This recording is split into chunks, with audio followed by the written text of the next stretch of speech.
Welcome to digital GK classes. तो देखिए SST की क्लास है, डेली रात में 8 बजे होती है। तो जिसने भी कोई भी पुरानी क्लासेस जिसे भी देखनी हो, प्लेलिस्ट बनी हुई है, आप वहाँ पर जाइए, आपको सारे क्लासेस मिल जाएंगे। हर क्लास देखिएगा अगर आपको अच्छा स्कोर करना है एसएसटी में। तो आज की क्लास देखते हैं। आज की क्लास बहुत इंपॉर्टेंट है और ये मैं स्टार्टिंग में ही बताती हूँ कि ये 6 जनवरी का ऑनलाइन वाला पेपर है। तो चलिए इसको करते हैं और आप मुझे बताइए कि आपकी तैयारी जो है कैसी चल रही है, बहुत कंप्लीट हुआ है भी है या नहीं, या फिर आप बस जो है कॉन्सेप्ट पढ़ रहे हो, क्योंकि मॉक टेस्ट लगाना बहुत ज़रूरी है। तो चलिए देखते हैं। सबसे पहले देखिए, 2 कथन लिखा है कि आपको इसके आधार पर वनों के प्रकार की पहचान करनी है। पहला क्या लिखा है कि ये घने वन भूमध्य रेखा के पास पाए जाते हैं। उसके बाद से मतलब ये आपको पता ना, इक्वेटर भूमध्य रेखा के पास पाए जाते हैं और यहाँ अत्यधिक वर्षा होती है, यहाँ पर बहुत अधिक वर्षा होती है तथा इन क्षेत्रों में कभी शुष्क मौसम नहीं होता है। अब ये कौन सा है, तो चलो ऑप्शन में देखते हैं। तो देखिए ये ऐसा कौन सा है जो कि भूमध्य रेखा के पास है और यहाँ पे बहुत बारिश होती है, तो वो है उष्णकटिबंधीय सदाबहार वन। इसको याद रखना, क्योंकि कई बार जो है, एक बार यही बस पूछा गया था कि कौन सा जो है भूमध्य रेखा के पास पाए जाते हैं, तो ये वन वाला भी क्वेश्चंस बना के पूछता है। ये इसका राइट है। अब ये देखिए 49, इसमें देखिए लिखा है कि सहारा मरुस्थल के संबंध में आपको 3 कथन दिए गए हैं। ठीक है, उसमें सही चीज़ बताना है। पहला क्या लिखा है सहारा मरुस्थल के बारे में कि इसका क्षेत्रफल जो है 10.45 मिलियन वर्ग किलोमीटर है। दूसरी चीज़ इसके बारे में क्या लिखा है कि ट्यूनीसिया देश का सबसे बड़ा हिस्सा सहारा रेगिस्तान से आच्छादित है, मतलब कवर है। एंड सी देखिए, सहारा रेगिस्तान में ऊंचे पठार और चट्टानी सतह भी शामिल हैं। तो इसमें क्या होगा, अब मैं आपको बताती हूँ। देखो सहारा मरुस्थल के बारे में है, तो इसमें ये जो चीज़ लिखी है ना, ये पहला कि इसका क्षेत्रफल जो है 10.45 मिलियन वर्ग किलोमीटर है, ये गलत है। बाकी के ये दोनों सही हैं कि ये क्या है, ट्यूनीशिया देश का बड़ा हिस्सा जो है वो इससे कवर है, सहारा रेगिस्तान से। एंड सी देखिए, सहारा रेगिस्तान में जो है ऊंचे पठार और चट्टानी सतह भी शामिल हैं। तो बस यही दोनों सही हैं, ये गलत है। तो इसमें क्या हो जाएगा हमारा ऑप्शन नंबर 2, बी और सी सही हैं जबकि ए गलत है। यही इसमें राइट होगा। नेक्स्ट देखते हैं 50। अब ये देखिए इस क्वेश्चन में कि एक वर्षा वन में पाई जाने वाली वनस्पतियों को निम्न परत से उच्च परत तक क्रमबद्ध कीजिए। आपको इसको अरेंज करना है, क्रम में लगाना है, बट निम्न परत से उच्च परत में। तो इसमें क्या करेंगे, इसको क्रम में लगाने के लिए देखिए, भूमि परत लिखा है, उद्यामी परत, वितान, तरुण वृक्ष, झाड़ीदार परत। एक बार इसका इंग्लिश भी बता देती हूँ। यहाँ पर देखो, यहाँ पर लिखा है ground layer, emergent layer, canopy, young tree या फिर श्रब्स लेयर। अब इसको आपको क्रम में लगाना है। तो इसमें क्या होगा क्रम, अगर आपने थोड़ा सा भी ध्यान दिया होगा तो ग्राउंड लेयर जो है वो सबसे पहले आता है। तो ग्राउंड लेयर को अपने दिमाग में रखना। उसके बाद से मैं एक भी चीज़ बता देती हूँ, वो है श्रब्स लेयर।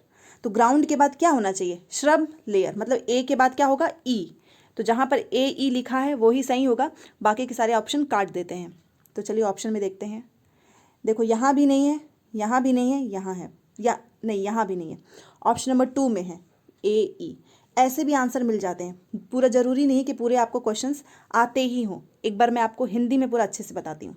देखिए वर्षावन की बात हो रही थी, जहाँ पर आपको निम्न परत से उच्च परत तक क्रमबद्ध लगाना है। तो सबसे निम्न परत क्या है, भूमि परत है। भूमि परत के बाद ये, उसके बाद से झाड़ीदार परत है। ठीक है, ये 2 आपको पता होना चाहिए। उसके बाद से क्या है, तरुण वृक्ष, ये क्रम में लगाने के लिए बता रही हूँ, तरुण वृक्ष, इसको नोट भी कर लेना। देन वितान है, उसके बाद से सबसे लास्ट में क्या है, उद्यामी परत है। तो अगर आपको ये वाला भी पता होगा तो भी आप ऑप्शंस को एलिमिनेट कर सकते हैं। तो 1-2 आपको पता रहेगा ना, तो आराम से आंसर निकल आता है। So option number 2 is right. अब चलिए हम नेक्स्ट क्वेश्चन पे चलते हैं। ये हमारा है 51। अब इसमें देखो, अच्छा हाँ, एक चीज़ मैं बताना चाहूँगी कि जो एक प्रीवियस क्लास हुई थी एसएसटी की, उसमें विवेक आर्य समाज था। तो बाय मिस्टेक हो जाता है कभी कभी कि ऐसे फ्लो में गलत चीज़, दिमाग में कुछ और रहता है बट निकल कुछ और जाता है। तो ये सॉरी, मेरी गलती थी कि मैंने आपको गलत बता दिया था, बट मैं इसको करेक्ट कर रही हूँ। याद रखना, आर्य समाज की स्थापना जो है स्वामी दयानंद सरस्वती जी ने किया था। ठीक है, इसको याद रखना। वो एक उसमें गलती हो गई थी और आज किसी ने उस पर कमेंट भी किया था, तो वो मुझे लगा कि यस बताना चाहिए, क्योंकि आपका एक नंबर भी गलत नहीं होना चाहिए, तो इसलिए मैंने इसको बता दिया है। आर्य समाज की स्थापना दयानंद सरस्वती ने किया था, और वहाँ पे मैंने गलती से बता दिया था विवेकानंद, जो कि गलत था। ये नहीं होगा, विवेकानंद नहीं होगा, दयानंद सरस्वती होगा। आप इसको याद रखना, कॉपी में नोट कर लेना। एंड बाय मिस्टेक निकल गया मुँह से, so sorry for that, but आप इसको अच्छे से याद रखिएगा, ठीक है। तो देखिए इसमें लिखा है कि ये देखिए 51 है, स्थायी पवनों के संबंध में। और एक चीज़ और है, ये मिस्टेक इसलिए भी होता है क्योंकि अभी मैं लाइव क्लास नहीं लेती हूँ। आपने देखा होगा अगर आप लाइव क्लास लेते हैं तो उसमें स्टूडेंट्स के साथ ना इंटरेक्शन बना रहता है, तो कभी कभी ऐसी गलती हो जाती है, तो वहाँ पे बहुत से ऐसे कमेंट्स दिख जाते हैं, तो तुरंत आपने देखा होगा ऑनलाइन टीचर में ऐसे इंप्रूवमेंट हो जाती है। और यहाँ पर बस मैं अकेले ही ऐसे करती हूँ, तो बहुत जल्द ये भी होगा कि लाइव पढ़ाएंगे तो ये सारी दिक्कत भी नहीं रहेगी। स्थायी पवनों के संबंध में कौन सा कथन सही है? अब ये स्थायी पवन क्या है? अब देखो ये वाला क्वेश्चन है ना, बहुत इंपॉर्टेंट है, इसको याद रखना, बहुत मोस्ट इंपॉर्टेंट है, कई बार पूछा हुआ है, तो हमेशा याद रखिएगा। स्थायी पवन क्या होते हैं? जो कि लगातार जो है वर्ष भर एक निश्चित जो है डायरेक्शन में चलती हैं। इसका एक ही मतलब ही है, और कोई चीज़ इसका अर्थ नहीं है। तो इसका राइट आंसर क्या होगा 51 का, कि स्थायी पवन उसे कहते हैं जो कि वर्ष भर क्या हो, लगातार, मतलब पूरे वर्ष वो किसी निश्चित दिशा में ऐसे चलती रहती हैं, लगातार रुकती नहीं है, तो इसी को कहते हैं स्थायी पवन। इंग्लिश में इसका देख लीजिए आप लोग, देखिए परमानेंट विंड्स। परमानेंट विंड्स क्या होती हैं? Constantly through out the year in a particular direction, एक पर्टिकुलर डायरेक्शन में कॉन्स्टेंटली क्या होती हैं, थ्रो ब्लो होती हैं। So option number 3 is right. चलिए देखते हैं ये 52 नंबर का क्वेश्चन, ठीक है। अब इसको करने की ट्रिक बताऊंगी, ऐसे ही किया जाता है जो कि मैंने किया था अपने एग्जाम्स के टाइम पे। इसमें बोल रहा है कि आप बताओ तीनों में से सही कौन सा है। तो एक अगर हमें पता है, चाहे वो गलत हो चाहे सही हो, आराम से ऑप्शंस को एलिमिनेट कर देंगे। तो चलिए देखते हैं। इसमें लिखा है कि यहाँ पर देखिए, धरातल पर जो सूर्य ताप प्राप्त होता है, जो इंसुलेशन जिसे बोलते हैं, उसकी जो मात्रा होती है वो उष्णकटिबंध से लेकर, मतलब ट्रॉपिक से लेकर ध्रुवों तक, पोल्स तक क्या होता है, अलग अलग होता है, भिन्न पाई जाती हैं। तो ये बात एकदम सही है, इसको गलत आप बोल ही नहीं सकते हो। तो जहाँ जहाँ इसको गलत बोला गया ना, उसको काट देते हैं, ठीक है, ऑप्शंस में। अब देखते हैं, ये तो सब में ही ए है, देखिए चारों में ए है, बस एक इसमें ए नहीं है। तो चलो ये तो नहीं होगा, बट 3 ऑप्शंस हैं ही। एक बार इंग्लिश में आप देख लीजिए, जिसे थोड़ी सी दिक्कत हो रही होगी। सरफेस मतलब इंसुलेशन जो है वो रिसीव्ड जो होता है वो वेरी करता है ट्रॉपिक्स टू पोल तक, तो ये तो एकदम फैक्चुअल चीज़ है, ये आपको पता भी होगा, तो ये एकदम सही है। बी देखते हैं। बी देखिए, नगर में भीड़ वाले ऊंचे भवन, जो नगर में, जिस नगर में सिटी वगैरह में जो ऊंचे भवन जो होते हैं भीड़ वाले, वो क्या करते हैं, ठंडी हवा को रोक लेते हैं और नगरों का तापमान घटने लगता है। क्या ये बात सही है कि ऐसा होता है? बिल्कुल भी नहीं, ये एकदम गलत लिखा है कि ऊंचे जो भवन ठंडी हवा को रोक लेते हैं, उनका टेम्परेचर घटने लगता है, ये एकदम गलत है। तो बी गलत है। अब जहाँ जहाँ बी नहीं है ना, उस ऑप्शंस को हटा दो। बी जिसे जहाँ पर सही बता रहा है, देखो यहाँ पर सही बताया, इसको भी काट देते हैं। यहाँ पर भी बी को सही बताया, इसे भी काट दो। यहाँ पर तो है ही नहीं बी, यहाँ देखो यहाँ भी बी को सही बताया है, तो काट दो। तो अल्टीमेट आपका आंसर मिल गया है, ए तथा सी, यही होता है। ऐसे ही ऑप्शंस के साथ आपको खेलना है। तो आप समझ गए होंगे, ये सही है, ये नगर वाला जो है वो गलत है, और सी एकदम सही है। क्यों?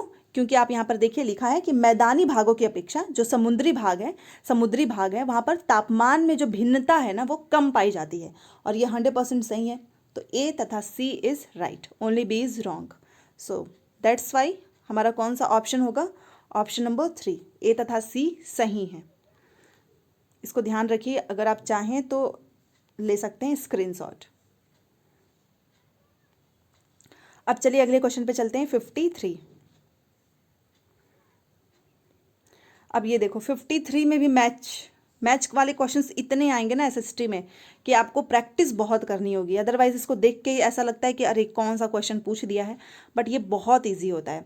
आप देखो, ये मैंने एक बार बताया भी है आपको, यहाँ पर जो है ना वनस्पति का प्रकार है और यहाँ पर पौधों की प्रजातियाँ हैं। अब ये आपको देखना है कि इसमें से जो है कटीली झाड़ियाँ जो हैं वो किसकी प्रजाति हैं, उष्णकटिबंधीय किसकी प्रजाति हैं, मैंग्रोव वन किसकी प्रजाति हैं, इस पौधों की प्रजातियों में, ठीक है। तो इसको कैसे करना है वो मैं आपको बता देती हूँ, एक बार इंग्लिश भी दिखा देती हूँ। देखिए ये रहा, ये वेजिटेशन है एंड स्पीसीज ऑफ प्लांट्स, इनका आपको मैच करना है। ओके, तो अब देखते हैं, ये वाला। अब इसमें आप देख लो कि इतने सारे ऑप्शंस हैं, और अगर हम एक का भी आंसर निकाल पाएँ तो हम आराम से ऑप्शंस को एलिमिनेट कर लेंगे, ठीक है। तो चलिए देखते हैं। यहाँ पर आप देखो, ये जो कटीली झाड़ियाँ हैं, इसका अगर आपको पता होगा तो ये किसकी प्रजाति हैं? ये खैर कत्था। कत्था आपको पता होगा ना, एक बार इंग्लिश में भी दिखा देती हूँ। ये देखिए, यहाँ पर तो बस खैर, इंग्लिश में भी वही लिखता है, तो इसलिए ज़्यादा डिफरेंस नहीं होता है। इसलिए मैं आपको बोलती हूँ हिंदी इंग्लिश दोनों देखा करो, क्योंकि कई बार वही चीज़ जो है सेम लिखी होती है। तो देखिए, कटीली जो झाड़ियाँ होती हैं वो उसको खैर या फिर कत्था, ये इसकी प्रजाति हैं। ये वनस्पति जो है इसी की प्रजाति है। तो ए का हमारा क्या है? दूसरा है आंसर। और ये मैं आपको इसलिए बता रही हूँ क्योंकि ये ऑनलाइन पेपर है। अब देखो, ऑनलाइन में मैंने भी ऐसे बहुत से क्वेश्चंस मेरे राइट हुए थे, केवल एक ऑप्शंस को पकड़ा मैंने, सारे आंसर मेरे कट गए और आराम से आंसर मिल जाता है। इवन मैं वेरीफाई भी नहीं करती थी इन तीनों को। क्यों? क्योंकि मुझे 100% अपने ऊपर कॉन्फिडेंस था कि इसका यही हो सकता है। ए का दूसरा है ना। अब चलो, ऑप्शन में जहाँ जहाँ नहीं है ए का दूसरा, उसको निकाल देते हैं बाहर। ये देखिए, इसमें ए का चौथा है, गलत। यहाँ पर ए का तीसरा है, ये भी गलत। यहाँ पर ए का पहला है, ये भी गलत। यहाँ पर ए का दूसरा है, और हमारा अल्टीमेट आंसर आ गया कि एक यही राइट है। क्या आपने इन तीनों को वेरीफाई किया? बिल्कुल भी नहीं। तो यही बेस्ट जो है हमारे स्ट्रेटजी होती है क्वेश्चंस को सॉल्व करने की। अब आप आराम से कर लोगे। अब देखो, यहाँ पर लिखा है, ये जो बी है, उष्णकटिबंधीय वर्षा वन, ये किसका है? आबनूस का है। और ये किसका है? कटीली झाड़ियाँ खैर कत्था का है। तो अगर आपको ये दोनों भी पता हो ना, इसको नोट कर लेना जरूर, इस वाले को। ये सारा मैं आपको अभी बता दूंगी अच्छे से। तो अगर मान लो, अगर आप किसी को उष्णकटिबंधीय वर्षा वन पता है, तो वो भी आराम से निकाल सकते हैं कि बी का क्या होगा? तीसरा। कोई ज़रूरी नहीं है कि चारों याद ही हो आपको, तो बी का तीसरा है। तो जहाँ जहाँ बी का तीसरा नहीं होगा तो आप वैसे भी एलिमिनेट कर सकते हैं। अब देखो, यहाँ पर भी नहीं है बी का तीसरा, यहाँ पर भी नहीं है, यहाँ पर भी नहीं है। आपने देखा, केवल बी का तीसरा इसमें ही है। तो इससे बहुत आराम से हो जाता है। तो देखिए, बी का क्या है? तीसरा है। और सी का देखिए क्या होगा? उष्णकटिबंधीय पर्णपाती वन, ये किसका है? नीम का है। और कटीली झाड़ियाँ का क्या है? खैर कत्था है। और मैंग्रोव वन का क्या है? सुंदरी है। तो ये क्या है? ये पौधों की प्रजातियां हैं। इसको अच्छे से याद रखो, स्क्रीनशॉट लेना है तो ले लो। एक बार और बता देती हूँ, कटीली झाड़ियाँ जो है खैर कत्था का है, उष्णकटिबंधीय वर्षा वन आबनूस का है, उष्णकटिबंधीय पर्णपाती वन जो है नीम का है, और मैंग्रोव वन जो है वो सुंदरी का है। समझ गए आप? और ये चारों जो है ऑप्शंस आपको ऑप्शन नंबर 4 में मिला, जो कि मैंने आपको स्ट्रैटेजी बताई है, उसी हिसाब से करना है। तो बस स्क्रीनशॉट ले लीजिए। इसका राइट आंसर क्या होगा? ये यहीं पर मिला था, बाकी कहीं नहीं था। चलिए नेक्स्ट क्वेश्चन पे चलते हैं। 54 ये रहा, यहाँ पर देखिए। इसमें भी आपको बताना है कि क्या सही है क्या गलत है। ये सही, ऐसे ही क्वेश्चंस आएंगे और यहाँ कूट में मिलान करना होता है ऑप्शंस में। चलो देखते हैं। पहला क्या लिखा है कि नदी घाटियों में स्वच्छ जल की उपलब्धता के कारण सघन जनसंख्या होती है। क्या ये बात सही है कि नदी घाटियों में पानी बहुत स्वच्छ होता है, उसके कारण सघन जनसंख्या होती है? सघन मतलब घना जो होता है। यस, ऑफ कोर्स ये बात सही है। अगर मैं आपको एक बार इंग्लिश में भी दिखाना चाहूँ, सघन का मतलब देख लीजिए आप क्या होता है इसको। River valleys are among the most populated areas because of the availability of fresh water. Fresh water इतना अच्छा होता है वहाँ पर कि वहाँ का पॉपुलेशन जो है सघन होता है, ज़्यादा लोग रहते हैं। तो ऑफकोर्स ये बात सही है। तो ए तो बिल्कुल सही है। चलो अब ऑप्शंस के ही साथ हम खेलेंगे, ठीक है। ए हमारा सही है। अब जहाँ जहाँ ए को गलत बताए उसको काट देते हैं। अब आप देखो, यहाँ पर ए है, यहाँ नहीं है, इसको काट दीजिए। यहाँ ऐसे ही क्वेश्चंस को ट्रिकी तरीके से ऐसे ही सॉल्व करते हैं। ये यहाँ पर भी देखिए ए नहीं है। अब यहाँ पर ए और सी सही है, ए और बी सही है, दोनों में ए है। अब या तो बी सही होगा या तो सी सही होगा। तो चलो बी और सी के पास चलते हैं। देखो ये एकदम सही है। अब बी में क्या लिखा है कि लोग पर्वतीय क्षेत्रों में रहने को वरीयता देते हैं क्योंकि वे कृषि के लिए सर्वोत्तम स्थान है। बिल्कुल भी नहीं। आपको पता है कि पहाड़ी एरिया में रहने में कितनी तकलीफ होती है, बहुत दिक्कत होती है।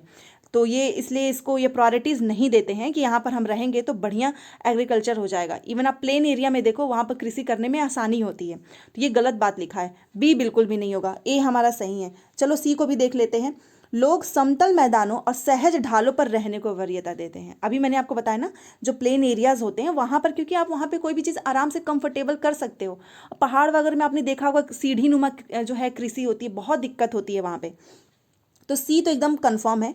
और डी देखो, लोग कठिन जलवायु में रहने को वरीयता देते हैं। कठिन मतलब क्या आप बहुत ऐसे जगह पे जाना पसंद करोगे जहां पर बहुत गर्मी हो, बहुत दिक्कत हो आपको रहने में, बहुत बारिश हो या फिर बहुत ठंड हो, तो आप उसको कभी भी प्रायोरिटीज नहीं दोगे ना पहले रहने के लिए। तो ये बात भी इसमें गलत लिखा है। तो इसमें क्या चीजें सही हैं? केवल ए और सी, यही दोनों पॉइंट सही हैं। ये सही है और ये सही है, ये गलत है। स्क्रीनशॉट आप ले लीजिएगा। तो चलिए अगले क्वेश्चन पे चलते हैं। ये इसमें राइट है। ये हमारा 55। अब ये देखो 55 वाला क्वेश्चन एक बार मैंने आपको कराया था, तो जो लोग पुराने होंगे उनको अच्छे से पता होगा। तो देखिए 55 में क्या पूछ रहा है कि टैगोर के शिक्षा संबंधी विचारों के बारे में कौन सा कथन सही है। रविंद्रनाथ टैगोर की बात हो रही है, ठीक है। इन्होंने जो शिक्षा संबंधी जो थॉट्स दिए थे उसके बारे में आपको करेक्ट चीज जो है वो बतानी है। पहला क्या लिखा है कि प्राकृतिक वातावरण में सृजनात्मक अधिगम, क्या इन्होंने बोला था? बी देखिए, कला संगीत और मृत्यु पर बल देना, इन्होंने ये बात कही थी। सी देखिए, पाश्चात्य सभ्यता विज्ञान एवं तकनीक की आलोचना, इन्होंने आलोचना नहीं किया था। आलोचना का मतलब आपको पता ही होगा। ये देखिए, इन्होंने क्रिटिसाइज नहीं किया था वेस्टर्न सिविलाइजेशन एंड टेक्नोलॉजी को। ये बात इसमें गलत लिखी है। अब ऑप्शंस के साथ चलो एलिमिनेट करते हैं, ठीक है। देखिए इसमें ये वाली बात इन्होंने नहीं की थी, इन्होंने क्रिटिसाइज नहीं किया था। तो सी जहां जहां नहीं है ना उसको काट दो। अभी से ऐसे ही प्रैक्टिस करनी है। सॉरी, जहां पर भी सी हो, जहां पर भी सी को सही बताए, क्योंकि सी क्या है? गलत है। वो ऑप्शन तो होगा ही नहीं। तो चलिए देखते हैं। यहां पर देखो सी को सही बता दिया है कि इन्होंने आलोचना की थी। यहां पर भी देखो सी को सही बताया, यहां पर भी। तो देखा आपका अल्टीमेटली आपका आंसर मिल गया, चाहे आपको कोई पूरे क्वेश्चन आए या ना आए। तो देखिए हमारा आंसर मिल गया। ये गलत है। इन्होंने यस प्राकृतिक वातावरण में सृजनात्मक मतलब कॉग्निटिव लर्निंग की बात की थी, एंड कला संगीत और मृत्यु पर इन्होंने बल दिया था। तो ए और बी हमारा राइट है। अगले क्वेश्चन पे चलते हैं 56। अब ये देखिए 56 में लिखा है कि जनसंख्या जो पिरामिड है उसके संदर्भ में विचार जो है आपको बताना है। पहला देखो लिखा है कि जनसंख्या पिरामिड के मध्य भाग की ओर जनसंख्या का जो केंद्रीकरण है वो उच्च आश्रिता को दर्शाता है। क्या ये बात सही है कि जो जनसंख्या पिरामिड है उसका जो मध्य भाग है वो जनसंख्या का जो केंद्रीकरण है, जो सेंटर पॉइंट है, उसको उच्च आश्रिता को, आश्रिता मतलब डिपेंड, उसको दर्शाता है। बी देखिए, वयोवृद्ध आश्रित जनसंख्या पिरामिड के शीर्ष पर दिखाई देते हैं। जो वयोवृद्ध हैं, जो बूढ़े लोग हैं, उनका जो किस पर दिखाई देता है? शीर्ष पर। सी देखिए, चौड़ा आधार, ये देखिए जो चौड़ा आधार है जो ऊपर जो है तीव्रता से संकरा हो जाता है, वह जन्म एवं मृत्यु की उच्च दरों को दर्शाता है। अब इसमें क्या होगा? इसमें जो है कौन सा पॉइंट आपको सही लगेगा? तो चलिए मैं आपको बताती हूँ। सबसे पहले देखिए, जो जनसंख्या पिरामिड है उसका जो मध्य भाग होता है ना, वो जनसंख्या का केंद्रीकरण उच्च आश्रिता को नहीं दर्शाता है। ये बात इसमें गलत लिखी है। ए हमारा गलत हो गया। जहाँ जहाँ ए नहीं हो ना, जहाँ जहाँ पर ए है वो गलत ही होगा। ये देखो यहाँ पर भी ए सही बोला है, गलत। यहाँ पर भी गलत, ये भी गलत। लास्ट में आंसर हमारा मिल गया। बी और सी दोनों सही हैं। और ये मैं ऐसा इसलिए करा रही हूँ आज, क्योंकि अगर मैं आपको बोलती हूँ ना कि आप पूरा नोट करके याद करो, वो नोट करके अगर आप जिसने भी याद कर लिया ना, उसको एग्जाम में हेल्प होगा कि अगर उसको एक भी आंसर आएगा ना तो ऑप्शन से पूरे के पूरे आंसर निकाल लेगा। इसलिए आपको ये प्रैक्टिस करनी है। अब देखिए हमारा आंसर तो आ गया ना, बी और सी यही दोनों सही हैं, ये गलत है। स्क्रीनशॉट आप लेना चाहें तो ले सकते हैं। अब चलते हैं हम 57 पे। 57 में देखिए कि यहां पर कृषि के प्रकार का निम्नलिखित वक्तव्यों पर विचार करें। पहला देखिए क्या लिखा है कि तकनीक के निम्न स्तरों का प्रयोग मिश्रित कृषि में होता है। अच्छा, जो टेक्नोलॉजी जो है उसका निम्न स्तरों पर इसका प्रयोग जो है मिश्रित कृषि में होता है। ये बात बिल्कुल गलत है। अगर मैं आपको इसका भी दिखाना चाहूँ इंग्लिश, देखिए यहाँ पर लिखा है कि low levels of technology is used in mixed farming. यहाँ पर तो ज़्यादा काम लगता है, तो यहाँ पर आप लो लेवल का नहीं, अच्छे किस्म की टेक्नोलॉजी का यूज करेंगे। यहाँ पर ये बात गलत लिख दी है। तो जहाँ जहाँ पर ए को सही बताया है उसे पहले काटते हैं। देखिए यहाँ पर ए को सही बताया, खत्म हो गया ये भी। यहाँ पर भी ए को सही बताया, ये भी गया, ये भी गया, क्योंकि ए लिखा है। ये हमारा लास्ट में आंसर मिल गया। देखा आपने कितनी ईजी है एसएसटी। आपको एसएसटी में बस अपना दिमाग लगाना है और कुछ नहीं। ये इसको गलत कर देंगे। बी देखिए, जो हमारी कल्टीवेट जो कृषि होती है, स्थानांतरित कृषि, वो जीवन निर्वाह हेतु कृषि का पुरातन प्रकार है, यस। और सी देखिए, स्थानांतरित कृषि को कर्तन व दहन कृषि के रूप में भी जाना जाता है, ये भी सही है। तो बी और सी दोनों के दोनों राइट हैं। इंग्लिश में एक बार आप देख लीजिए, ये देखिए, shifting cultivation is a type of primitive substance forming and shifting cultivation is also known as slash and burn। ये बहुत इंपॉर्टेंट है, पूछता है स्लैश एंड बर्न जो है किस में होता है, तो वो होता है शिफ्टिंग कल्टीवेशन, कि आप एक जगह पे रह रहे हो, ठीक है, आपने दूसरी जगह पे आप जब शिफ्ट करने जाओगे तो वो स्लैश एंड उसको क्या करते हैं, काट के जला देते हैं। स्लैश मतलब काटना, बर्न मतलब जलाना, फिर वो दूसरी जगह पे चले जाते हैं। ऐसे ये लोग घूम घूम कर पहले खेती करते थे। तो ये काफ़ी पुराना है, प्रिमिटिव सबसिस्टेंस फॉर्मिंग है ये। तो देखिए, ये भी राइट है, ये भी राइट है, ये बस गलत है। स्क्रीनशॉट लेना चाहें तो आप ले सकते हैं। अब चलिए अगले क्वेश्चन पे चलते हैं। 58। अब ये देखिए, इसमें ये तो फैक्चुअल वाला है, तो ये आपको याद रखना होगा कि 1964 में किस देश ने विभिन्न प्रकार के सामाजिक भेदभाव की रोकथाम के लिए नागरिक अधिकार अधिनियम पारित किया था। तो वो था यूएसए, संयुक्त राज्य अमेरिका। याद रखना, 1964 में जो है सामाजिक भेदभाव की रोकथाम के लिए नागरिक अधिकार अधिनियम जो है पारित किया गया था अमेरिका के द्वारा, संयुक्त राज्य अमेरिका के द्वारा। ये इसका राइट आंसर है। अब चलो 59 पे चलते हैं। अब ये देखिए, ये 59 का है। इसमें देखिए लिखा है कि समुद्र के समीप क्षेत्र का जीवन पर्वतीय क्षेत्र के जीवन से बहुत भिन्न होता है, ठीक है। जो समुद्र, ये समुद्र है, इसके आसपास का जो क्षेत्र होता है वहाँ पर जीवन जो है पर्वतीय क्षेत्र, जो पहाड़ी वगैरह में जो लोग रहते हैं उनके जीवन से बहुत अलग होता है। ऑफ कोर्स अलग होगा, पहाड़ी क्षेत्र में, प्लेन क्षेत्र में जो लोग रहेंगे, या फिर जो समुद्र में रहेंगे, समुद्र के पास में जो लोग रहते हैं, तो सबका अलग होता है। ये तो सही लिखा है। आर देखिए, लोग अपने जीवन को भौगोलिक परिस्थितियों के अनुकूल ढाल लेते हैं, अडॉप्ट कर लेते हैं। ऑफ कोर्स अभी आप चले जाओ राजस्थान वगैरह में, तो आप उसके अकॉर्डिंग वहाँ पे रहने लगेंगे। वहाँ पे बहुत गर्मी पड़ती है, बट आप उसको अडॉप्ट कर लेते हैं। धीरे स्टार्टिंग में प्रॉब्लम्स होती हैं। जम्मू कश्मीर में चले जाइए, बहुत ठंड पड़ती है। हिमाचल प्रदेश में चले जाइए, तो अगर आप रहने लगते हैं तो उसको अडॉप्ट कर लेते हैं। तो दोनों की दोनों ही बातें सही हैं, इसमें कुछ भी गलत है ही नहीं। रीज़न भी सही है, ए आर दोनों सही हैं, तथा आर जो है इसकी सही व्याख्या करता है। अब ये हमारा आज का लास्ट क्वेश्चन। क्लास कैसी लगी आप मुझे बताना, और इतने क्वेश्चंस में से आपको कितने खुद से आ रहे थे वो भी मुझे ज़रूर बताइएगा।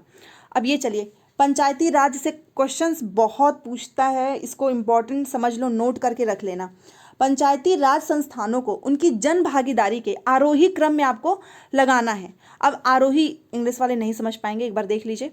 Arrange the Panchayati Raj institutions is an ascending order. एक होता है असेंडिंग, एक होता है डिसेंडिंग। असेंडिंग का मतलब छोटे से बड़ा, ठीक है, इस क्रम में आपको लगाना है। तो चलो देखते हैं, इसमें छोटे से आपको सबसे, इसमें बताइए छोटा क्या होगा, ग्राम पंचायत होगा कि जिला परिषद होगा कि पंचायत समिति होगा। अभी आपने देखा होगा कि गांव वगैरह में जब प्रधान का चुनाव होता है तो वहाँ पर ग्राम पंचायत वगैरह होते हैं, जिला परिषद भी होता है, पंचायत समिति। तो इसमें आरोही क्रम में क्या होगा, सबसे छोटा क्या होगा, आपको पता ही होगा। जिला परिषद से तो छोटा ही होता है ग्राम पंचायत, एंड पंचायत समिति से भी। तो बी हमारा सबसे पहले होगा। अब जहाँ जहाँ पर बी नहीं है पहले, उसको हम काट देंगे। क्यों? क्योंकि बी जो है इन दोनों से छोटा है। तो चलिए देखते हैं, ग्राम पंचायत वाला बी कहाँ कहाँ पर स्टार्टिंग में है। यहाँ पर भी नहीं है, यहाँ भी नहीं, यहाँ भी नहीं, यहाँ तो डायरेक्ट एक ही ऑप्शन। ये तो आप ऐसा लग रहा है कि आपके लिए ही आंसर ये वेट करता है। ये ऑनलाइन एग्जाम ऐसे ही बनाए जाते हैं। ऑप्शन नंबर 3 इज राइट, ठीक है। सबसे पहले ये है, उसके बाद से ये है पंचायत समिति, एंड लास्ट में होता है जिला परिषद। ये सबसे बड़ा होता है। तो ये क्रम याद रखो, इसका स्क्रीनशॉट भी ले लो कि पहले ग्राम पंचायत के बाद क्या होता है, पंचायत समिति, लास्ट में होता है जिला परिषद। और एक बात बताऊं, ऑनलाइन एग्जाम का पेपर ना बहुत ईजी इसलिए भी है क्योंकि ये क्वेश्चंस ऐसे अरेंज किए जाएंगे ना कि बच्चा कर ले उस क्वेश्चन को, टफ नहीं बनाया जाएगा। और यही सारे ट्रिक्स होते हैं, ऑप्शंस के साथ खेलना जो सीख गया ना, उसका पेपर कभी नहीं रुकते हैं। तो ये देखिए, आप आराम से इसका लगा लिए, हमको तुरंत मिल गया। तो ये थी आज की क्लास जो है स्कोर जरूर बताना, और क्लास अच्छी लगे तो प्लीज़ लाइक करें, शेयर करें, चैनल को सब्सक्राइब जरूर करें। टेलीग्राम इंस्टाग्राम का भी लिंक दिया हुआ है, अगर आप चाहें तो ज्वाइन हो सकते हैं। Thanks for watching.